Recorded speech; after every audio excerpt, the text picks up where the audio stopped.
Salam sejahtera, terima kasih kerana bersama dengan saya di Nazilin Unity Channel. Yang ini paling hebat. Pemuda PAS Kelantan nafi edar arak untuk orang asli di Nenggiri. Wow, ini isu paling panas lah kan. Kalau benarlah ini berlaku, maka ini memang paling memalukan. Bayangkan kalau betul pemuda PAS Kelantan pemuda PAS Kelantan didakwa kononnya edar arak untuk orang asli di Nenggiri. Akhirnya pemuda PAS tampil menafikan perkara tersebut. Susulan tular video, ada individu mendakwa PAS sengaja membawa masuk arak ke kawasan orang asli di Nenggiri. Pemuda PAS Kelantan hari ini tampil menafikan perkara itu dengan membuat laporan polis. Ketuanya Muhammad Kamal Mohamed membuat laporan itu terhadap seorang pempengaruh media sosial yang didakwanya melemparkan tuduhan tersebut terhadap PAS. Muhammad Kamal mendakwa pempengaruh terbabit membangkitkan tuduhan itu menerusi satu video di TikTok-nya. Video ini mengandungi ucapan seorang individu orang asli dan tulisan tertera pemuda PAS beri arak kepada orang asli dengan latar belakang bendera PAS. Video ini bagi kami untuk memfitnah PAS dengan dakwaan sedemikian katanya. Kita menafikan sekeras-kerasnya dan meminta pihak polis menyiasat sambil mengambil tindakan, katanya selepas membuat laporan polis di Ibu Pejabat Polis Daerah Gua Musang hari ini.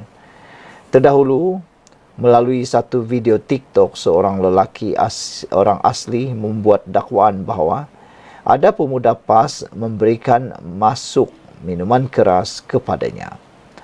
Dakwa individu terbabit, tujuan minuman keras itu dibawa ke kawasan pertempatan orang asli adalah untuk memastikan mereka tidak dapat keluar untuk mengundi nanti, katanya. Tambal lelaki berkenan, mereka tidak meminta minuman keras berkenan. Video berkenan kini sedang tular di media sosial.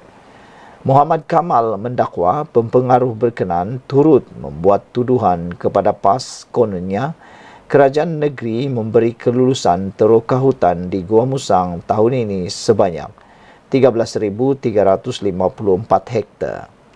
Berhubung tuduhan berkait keluasan penerokan hutan, Muhammad Kamal berkata, pemuda PAS Kelantan menyerahkan kepada peguam parti untuk tindakan selanjutnya. Kami buat laporan polis ini sebab nak proses pilihan raya kita bersih. Tak ada tohmahan dan tuduhan jahat kepada pegawai dengan tujuan untuk menarik undi, tegasnya lagi. Sekian dulu untuk kali ini. Jangan lupa tinggalkan komen anda, tekan butang subscribe. Salam sejahtera, terima kasih kerana bersama dengan saya di Nazilin Unity Channel. Benarkah Rafizi Ramli akan ditukarkan atau dengan tanda petik dipecat daripada Menteri Ekonomi? Dan benarkah bahawa didakwa bakal dilantik Menteri Ekonomi gantikan Rafizi? Apa kata Aminuddin? Ini jawapan Aminuddin. Tiada angin, tiada ribut, tiba-tiba nama Menteri Besar Negeri Sembilan, Datuk Seri Aminuddin Harun, disebut-sebut bakal dilantik sebagai Menteri Ekonomi. Kabar angin tersebar itu susulan dakwaan bakal berlaku rombakan kabinet besar-besaran dalam pentadbiran Anwar Ibrahim. Melihat kepada prestasi ekonomi yang semakin membaik, Aminuddin hanya menganggap kabar tersebut itu sebagai gurauan nakal sahaja. Naib Presiden PKR itu berkata, dia sehingga kini tidak dipanggil Perdana Menteri. Malah menegaskan bahawa beliau tidak berhasrat menganggotai kabinet.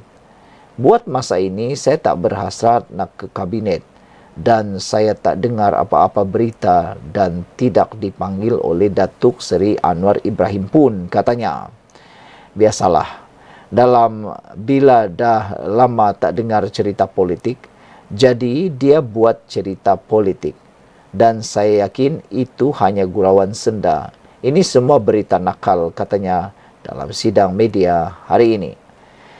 Pada masa sama, beliau percaya prestasi ekonomi dan barisan menteri dalam level yang terbaik dan menunjukkan banyak peningkatan yang membanggakan. Justru, beliau yakin kedudukan yang disandang menteri-menteri ketika ini tidak akan diganggu-gugat. Sekian untuk kali ini. Jangan lupa tinggalkan komen Anda. Jumpa lagi. Salam sejahtera. Ini satu lagi tangkapan ataupun pendedahan daripada SPRM. Jerung besar akhirnya kedapatan kantoi ditangkap. Apabila ini melibatkan rasuah projek Lebuh Raya, SPRM perlukan kenyataan 50 saksi lagi. Wow, ini memang luar biasa hebat. Saksinya saja mencapai 50 orang. Agak-agak berapa jumlahnya yang terlibat ini.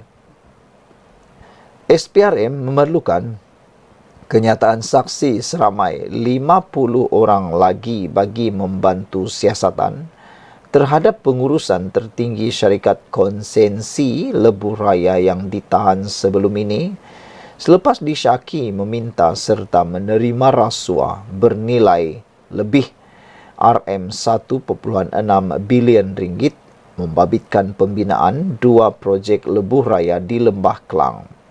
Ketua Pesuruhjaya SPRM Tan Sri Azam Baki berkata, setakat ini seramai 11 orang sudah ditahan termasuk Ketua Pegawai Eksekutif Syarikat Terbabit dengan 11 kertas siasatan sudah dibuka katanya lagi.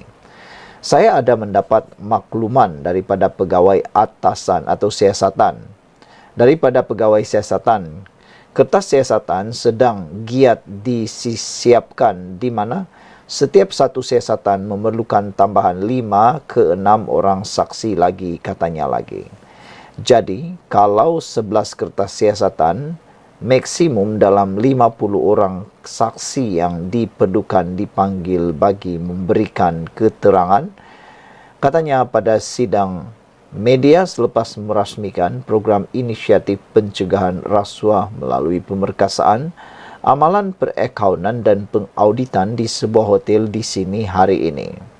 Hadir sama Akauntan Negara Nur Yati Ahmad, Naib Chancellor UiTM Profesor Datuk Dr. Sharin Sabib Sahabuddin, Timbalan Ketua Audit Negara Kewangan Fatima Ramuji, Ketua Pegawai Eksekutif MIA Dr. Wan Ahmad Rudirman Wan Razak, Presiden MICSA Datuk Akbar Moin Duni, Timbalan Ketua Pegawai Eksekutif SSM Rezi Izwan Ramli dan Pengarah Jabatan Khas Lembaga Hasil Dalam Negeri LHDN Datuk Akmal Johari Ismail. Azam berkata, banyak keterangan perlu diperoleh daripada pihak kontraktor dan sebagainya. Terdahulu beliau melaporkan 8 individu termasuk seorang CEO dan 2 pengurusan tertinggi syarikat konsesi Lebuh Raya direman selepas disyaki meminta serta menerima rasuah bernilai lebih 1.6 bilion ringgit membabitkan pembinaan 2 projek Lebuh Raya di Lembah Kelang. CEO bergelar Datuk bersama 2 pengurusan tertinggi syarikat konsesi itu dan 5 lagi individu yang juga pemilik sebuah syarikat direman bagi membantu siasatan. Mereka ditahan menerusi ops lintas ketika hadir memberi keterangan di Ibu Pejabat SPRM pada 24 Jun lalu. Saudara-saudara sekalian, dengan adanya laporan ini, kita terkejut. Adakah ini adalah kes yang paling besar bakal kita temui? Rasuah projek Lebuh Raya, SPRM perlukan kenyataan 50 saksi lagi, kata Azam Baki. Kita jumpa lagi. Bye-bye. Salam sejahtera. Terima kasih kerana bersama dengan saya di Nazilin Unity Channel. Ini pendedahan paling luar biasa kerana melindungi premis pelacuran. Timbalan pengarah bersama 5 penguatkuasa PBT didakwa terima rasuah esok. Yang ini kita bolehlah sebut padan muka.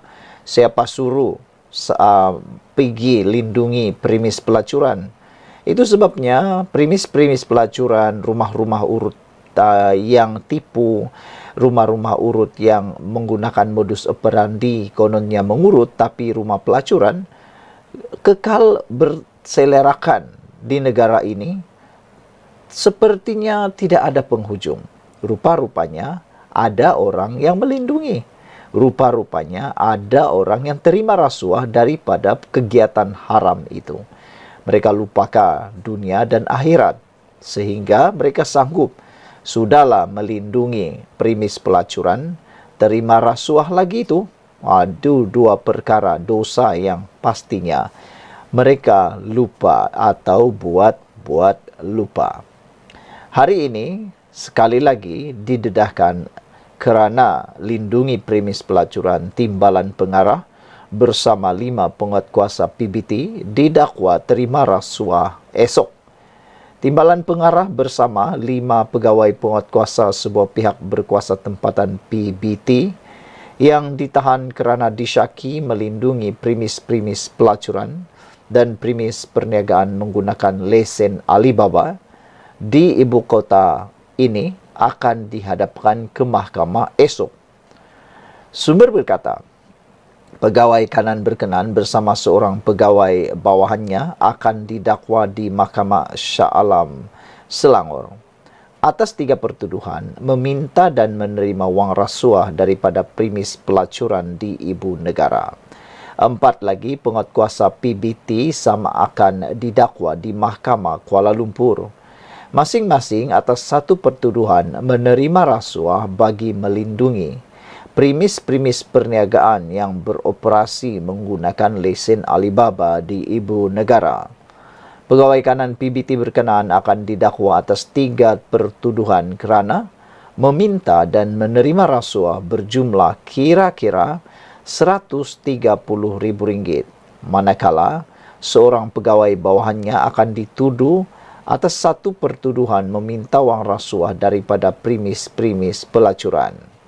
Sementara 4 penguatkuasa terbabit pula didakwa kerana menerima wang rasuah antara RM200 hingga RM800 daripada premis yang menggunakan lesen Alibaba bagi melindungi mereka daripada dikenakan tindakan penguatkuasaan, katanya. Pada awal Jun lalu, berita harian BH melaporkan bahawa Suruhanjaya Pencegahan Rasuah Malaysia SPRM Kuala Lumpur telah menahan 3 penjawat awam termasuk seorang timbalan pengarah dalam satu operasi khas kerana dipercayai menerima rasuah secara bulanan daripada premis urut dan pelacuran di ibu kota iaitu Kuala Lumpur. Manakala bulan lalu, SPRM Kuala Lumpur telah menahan 8 penguatkuasa PBT kerana dipercayai menerima rasuah daripada premis-premis perniagaan yang beroperasi tanpa lesen yang sah serta menggunakan lesen Alibaba. Sekian dulu untuk kali ini. Jangan lupa tinggalkan komen anda. Selamat petang, salam sejahtera. Ini berita baik yang diumumkan oleh Perdana Menteri kita, Anwar Ibrahim. Siapa sangka bakal diumumkan kenaikan gaji penjawat awam pada hari Jumaat ini, dijangka akan diumumkan. Tetapi yang lebih hebat daripada itu ialah harga diesel kini turun 5 sen lagi. Wah, jadi apa lagi walau nak kata, apalagi Perikatan Nasional nak kata. Kalau sebelum ini mereka teriak-teriak menjerit-jerit minta supaya Anwar Ibrahim turunkan harga minyak seperti yang dia janjikan, kini Anwar Ibrahim telah menunaikan janji menurunkan harga minyak. Minggu lepas telah turun 5 sen, minggu ini turun lagi 5 sen. Jadi ini sebenarnya berita baik untuk kita semua. Dengan kenaikan gaji penjawat awam dan dengan penurunan minyak harga diesel ini, maka dijangka tiada kenaikan harga barang, bahkan mungkin berlaku penurunan harga barang. Harga runcit diesel diturunkan sebanyak 5 sen lagi kepada RM3.25 berbanding RM3.30 seliter pada minggu lalu. Menurut Kementerian Kewangan, penurunan tersebut berlaku berikutan keadaan semasa harga minyak global baru-baru ini. Kerajaan bersetuju menurunkan harga runcit diesel di Semenanjung Malaysia sebanyak 5 sen seliter kepada RM3.25 seliter dari 15 Ogos 2024 hingga 21 Ogos tahun 2024. Bagaimanapun, harga RON 97 kekal pada harga RM3.47 seliter, manakala RON 95 pada RM2.05 seliter. Harga diesel di Sabah, Sarawak dan Labuan pula kekal RM2.15 seliter bagi tempoh 15 Ogos hingga 21 Ogos. Kerajaan akan terus memantau kesan perubahan harga minyak mentah dunia serta mengambil langkah yang bersesuaian bagi memastikan kebajikan dan kesejahteraan rakyat terus terpelihara, kata kementerian itu petang tadi.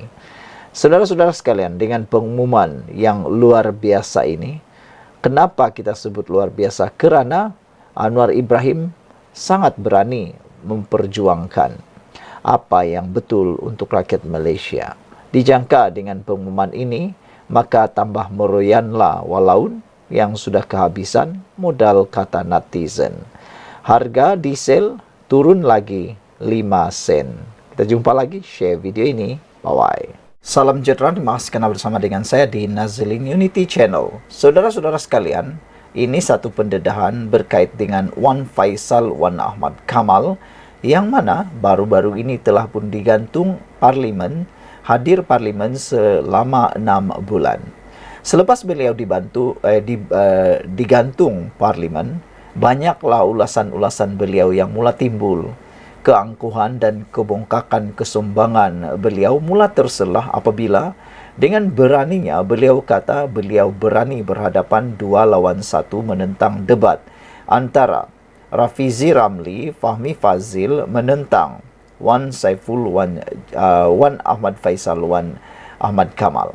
Tapi ada netizen yang menasihati jangan, lebih baik Rafizi dan Fahmi Fazil jangan berdebat dengan beliau. Hal ini kerana kata mereka taraf antara Wan Faisal dengan mereka berdua yang bertaraf menteri adalah jauh lebih seperti awan dengan bumi, langit dengan bumi.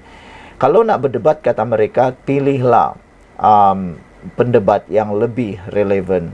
Selain daripada itu, penganalisis politik kata kalau debat itu hanya mencari salah dan tidak ada sumbangsaran untuk pembangunan negara, lebih baik jangan buat debat tersebut.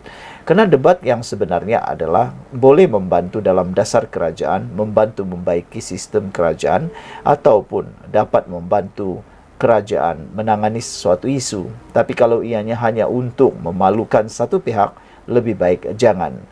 Walau bagaimanapun, pendedahan daripada Fahmi Fazil kali ini menyatakan Wan Faisal sebenarnya ketagih perhatian dan rasa tersakiti.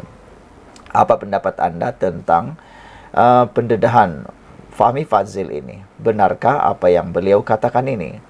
Menteri Komunikasi Fahmi Fazil menyifatkan ahli Parlimen Machang Wan Ahmad Faisal Wan Ahmad Kamal sebagai ketagih perhatian apabila mencabar beliau dan Menteri Ekonomi Rafizi Ramli berdebat mengenai isu penjualan saham Malaysia Airport Holdings Berhad kepada BlackRock Inc.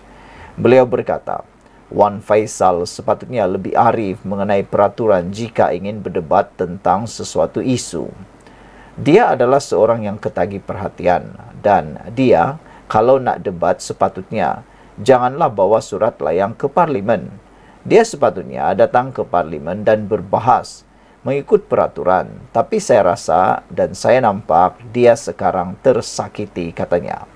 Lagipun saya rasa dia seorang yang ketagih perhatian dan nakkan orang ramai melihat dirinya, kata Fahmi kepada pemberita selepas merasmikan projek jejak panda oleh Food Panda Malaysia di Pantai Dalam di Kuala Lumpur hari ini. Sebelum ini, Wan Ahmad Faisal menyatakan kesediaan untuk berdebat dengan Fahmi dan Rafizi di pentas Natural bagi menjawab persoalan berkaitan isu penggantungan beliau selama 6 bulan daripada menghadiri sidang Dewan Rakyat pada Julai lepas. Rafizi menerusi hantaran di laman X baru-baru ini telah mengajak Wan Ahmad Faisal berdebat mengenai topik kesan merancangkan ekonomi dengan mencetak wang di platform podcast. Tapi apa yang terjadi? Seakan-akan tidak dapat perhatian daripada Ahmad Faisal kerana kata beliau jangan buat di podcast, buat secara live. Wow, dan kata Wan Faisal, dia nak ajak 2 lawan 1. Apa pendapat kamu semua? Sesungguhnya, siapa yang mungkin akan kalah kalau betul-betul debat itu berlaku 2 lawan 1? Atau adakah lain yang ditanya, lain yang dijawab? Siapa yang berpotensi untuk menjadi lain ditanya, lain dijawab? Kita jumpa lagi, tinggalkan komen Anda.